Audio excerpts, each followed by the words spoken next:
Olá pessoal, tudo bem com vocês? Sejam bem-vindos a mais uma aulinha de biologia.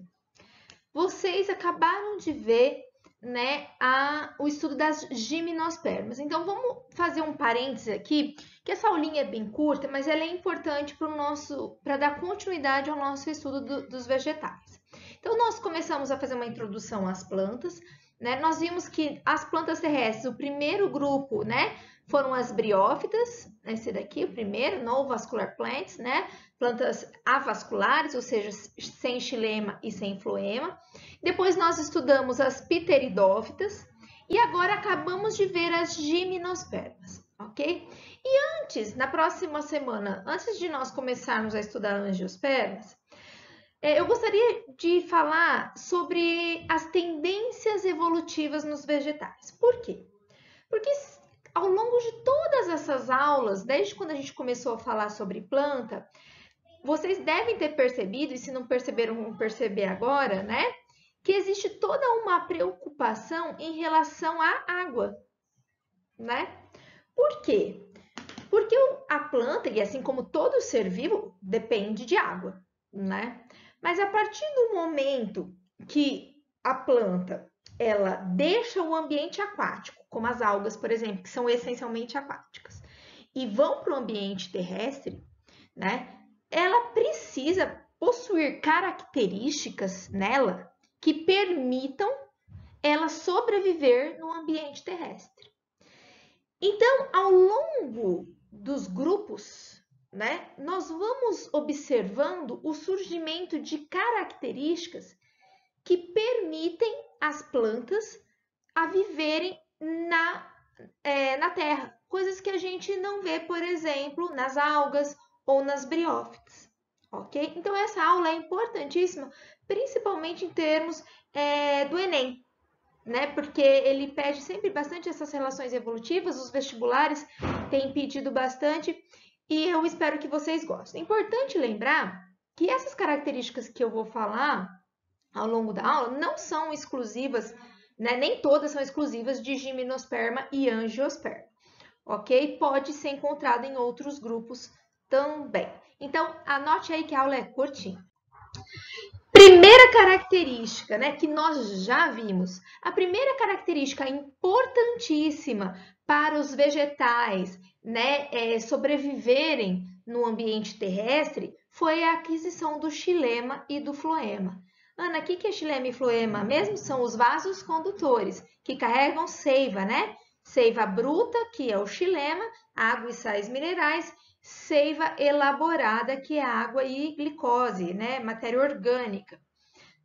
A gente viu, e se você não viu, você deveria ter visto, que a presença do xilema e floema fez surgir no vegetal a divisão de folha, caule e raiz, Isso foi importantíssimo para os vegetais. Tanto é que a briófita, que é uma planta que não possui vasos condutores, ela é uma planta essencialmente voltada para o ambiente aquático. Não que ela seja aquática, ela é terrestre, mas ela depende muito mais da água do que uma gimnosperma, ok? Então, a presença de vasos condutores é uma aquisição evolutiva muito importante na passagem do ambiente aquático para o terrestre. As plantas, como um todo, as plantas terrestres, elas possuem tecidos verdadeiros, Ou seja, divisão de células para determinadas funções. E aí, dentre esses tecidos, as plantas, elas possuem tecidos de sustentação. Esses tecidos de sustentação são, agora eu falo para vocês, são de dois tipos. O colênquima, feito de células vivas, e o esclerênquima, feito de células mortas, ok? Então, são tecidos da planta, Ou seja, células especializadas para dar suporte, para a planta não ficar assim, ok? Seria o quê? Equivalente ao quê nosso? Os ossos, Os nossos ossos não nos dão sustentação, ok? Então, quem ajuda na sustentação da planta são esses tecidos, o colênquima e o esclerênquima. Então, a presença desses tecidos de sustentação também é uma aquisição importante para a sobrevivência das plantas no ambiente terrestre. Lembrando que esses tecidos de sustentação, geralmente, eles envolvem os tecidos de condução, né? Eles são atrelados. Não é sempre assim, ok? Mas, geralmente, condução e sustentação estão lado a lado. Da mesma forma que os animais têm epiderme, os vegetais também têm. Então, o que é epiderme? A epiderme é o tecido, vamos dizer assim, de revestimento, né? Então, imagina que meu celular seja uma folha, ok? A folha, ela é revestida tanto na parte de cima quanto na parte de baixo. Esse revestimento eu chamo de epiderme. Se eu fizer um corte transversal, então você está olhando aqui, você está olhando aqui. Esse corte transversal é essa folha aqui, ok? Isso aqui é o corte transversal da folha. Então, observem corte transversal da folha. Observe que tem epiderme em cima e epiderme embaixo, que é o que reveste a folha. Mas vocês estão vendo uma estruturinha logo acima ainda da epiderme, que é essa estruturinha em laranja aqui, ó. Aqui em cima e aqui embaixo, ó. Essa estruturinha, ela é chamada de cutícula. E a... desculpa, deixa eu apagar aqui. E a cutícula, ela é constituída por uma substância chamada de cutina. Essa cutina é um tipo de lipídio. E lipídio é o quê?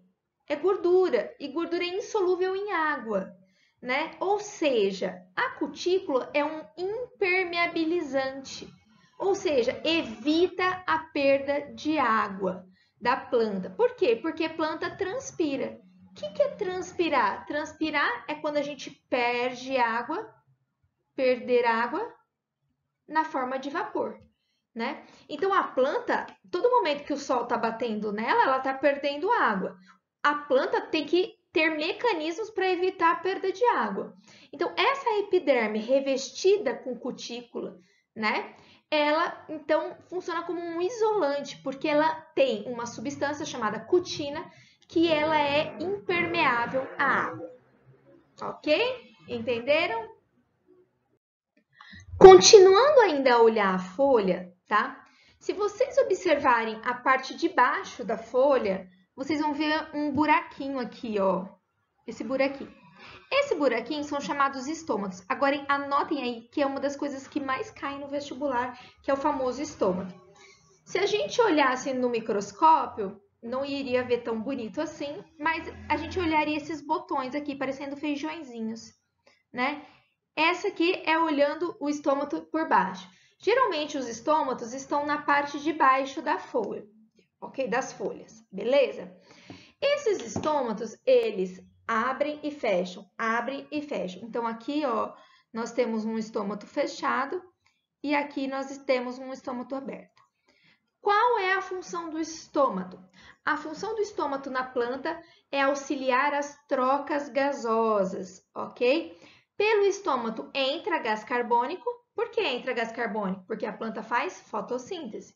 A planta faz fotossíntese, precisa do gás carbônico, né? Esses tecidos aqui, ó, parênquimas, é o que vão fazer a fotossíntese. Então, o gás carbônico entra pelo estômato. E pela fotossíntese faz o quê? Oxigênio. Uma parte desse oxigênio fica na planta e outra parte vaza. Vaza por onde? Pelo estômato, ok? Só que se o estômato fica muito aberto para fazer trocas gasosas, pelo estômato também se perde muita água, ok? Então, a abertura e o fechamento do estômato, ele também serve para controlar a perda de água. Quando a planta está perdendo muita água, a planta tende a fechar seus estômatos. É verdade, não vai ter trocas gasosas, mas também ela não vai perder água, ok? Aí, se a planta está com muita água, choveu muita água, ela abre seus estômatos, ok? Então, a aquisição, a presença, né, dos estômatos nas folhas também foi importante para controlar as trocas gasosas e para controlar a perda de água por transpiração das plantas. Lembrando que planta transpira.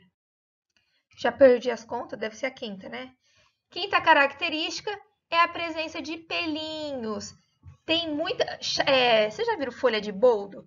Folha de boldo parece bem peludinha, assim. A presença desses pelos, em algumas folhas é maior e outras menor. Ó, tem até pelos na forma de glândula, olha que lindo. Isso aqui é no microscópio. Vocês estão vendo, gente? Aqui, ó a moto. A presença desses pelos também protegem as folhas e evitam a perda de água excessiva. Então, esses pelos, nós vamos ver também nas angiospermas, esses pelos, eles protegem a planta contra a perda excessiva de água. Próxima característica que permitiu uma melhor adaptação dessas plantas ao ambiente terrestre é que algumas folhas, pasmem, algumas folhas e alguns caules foram modificados em espinhos. A pergunta é: que planta que tem espinho, basicamente assim, que é muito comum, não são os cactos? Os cactos são plantas que têm espinhos. Tá, e onde vive o cacto? No deserto. E o deserto é frio? Né? Só à noite, né? Mas o deserto é muito quente de dia. Como é muito quente, o cacto perde muita água. Então, ao longo da evolução, o que foi selecionado? As folhas, elas foram regredindo, lembra? E vocês vão ver que é por mutação, né? A gente vai ver isso só no terceiro ano. Alguns cactos tiveram suas folhas modificadas em espinhos. E para quê, então? Então, esses cactos não têm folha, eles têm espinhos, para evitar a perda de água. Porque se esse cacto tivesse muita folha, o cacto no deserto ia perder muita água. E aí a planta ia morrer. Então, essas folhas foram modificadas em espinhos. Aí vocês vão falar assim, nossa, Ana, mas a folha geralmente é onde acontece a fotossíntese. Se a folha foi modificada em espinho e espinho não faz fotossíntese, como que o cacto faz fotossíntese? Olha a foto. Quem que assume o papel da fotossíntese no cacto? O caule. Olha como a natureza é incrível. Então, no caso do cacto, nessas plantas que estão em ambientes muito quentes, o caule assume a fotossíntese, que não é comum aqui, né? Que o tronco de árvore não faz fotossíntese na nossa região. E aí, então, essas folhas são modificadas em espinhos.